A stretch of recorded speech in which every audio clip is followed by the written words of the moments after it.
Hello everyone and welcome back to a new video in this trade journal tutorial series. In this video we're going to be talking about the stats tab, and this is the day trade stats tab, the swing trades stats tab, and the investing trades stats tab.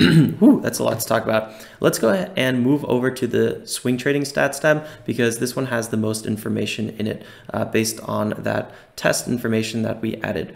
So we have 1, 2, 3 closed trades. So in the stats tab, we should be seeing 3 trades overall, and you do. We see these 3 trades, 2 of them were wins, 1 of them was a loss, and then this is our win-loss ratio. You can actually go over here and see that the ascending triangle long pattern was one of our best patterns. It has a 100% win ratio.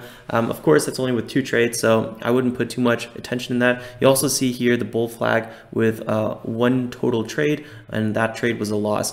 I really don't put too much significance on these numbers unless the total number is over 10. Ideally, more into the 20 to 30 area is when it becomes a bit more concrete, because 1 win, 1 loss changes the statistics so much.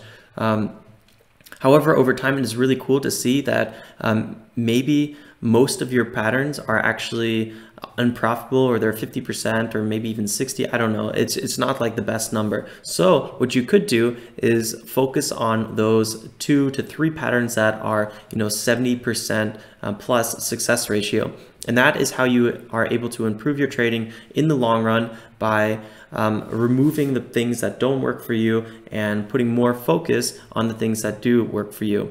And I think that's really almost everything there is to talk about in this video, except I did forget one topic, and it's a pretty simple thing. I want to show you guys how to filter this a little bit so you can use, so you don't have to see all these divs.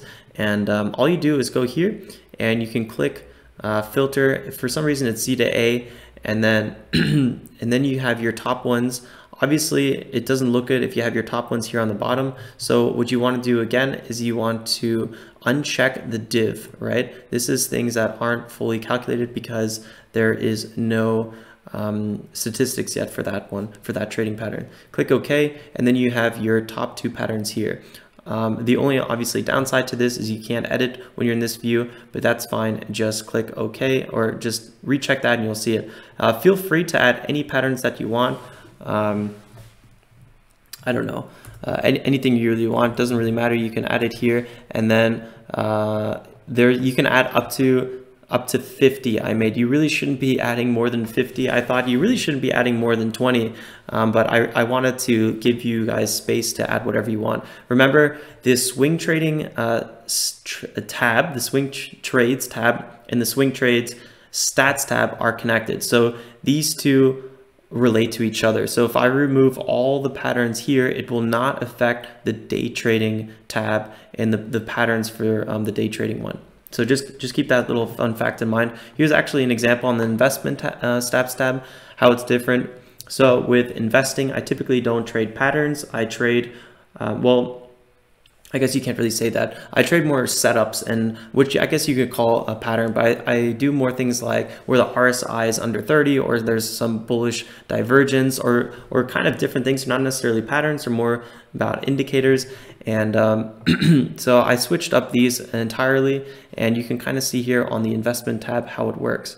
One thing you probably also noticed is, wait, I actually have a bit more trades listed here. So I have four patterns, but there's only 3 showing up total here. How come that's the case? And that's because if your trade is planned or if it's live, it does not calculate here. So you actually have to go here, close the trade, right? And then based on if it's a winning trade, it will then calculate that number for you. So now you can see you have 4 trades here and your win-loss ratio improved. And that is how these tabs work. I hope that makes a lot of sense. If not, guys, please leave a comment below, or just, I don't know, get in touch with me some other way.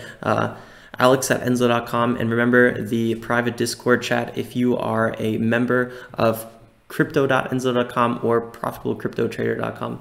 Cool, guys, that's everything for this video. I think the last video is is going to, oh yeah, the next video is the last video, and it's going to be about the Crypto 52 challenge. It's a fun little thing that we do with our students and even some of our business partners that are interested in getting into crypto or just investing in general. It's one of the best ways anyone can get into the stock market, the crypto market, or whatever they are interested in getting into. So in the next video, we're going to talk about that one.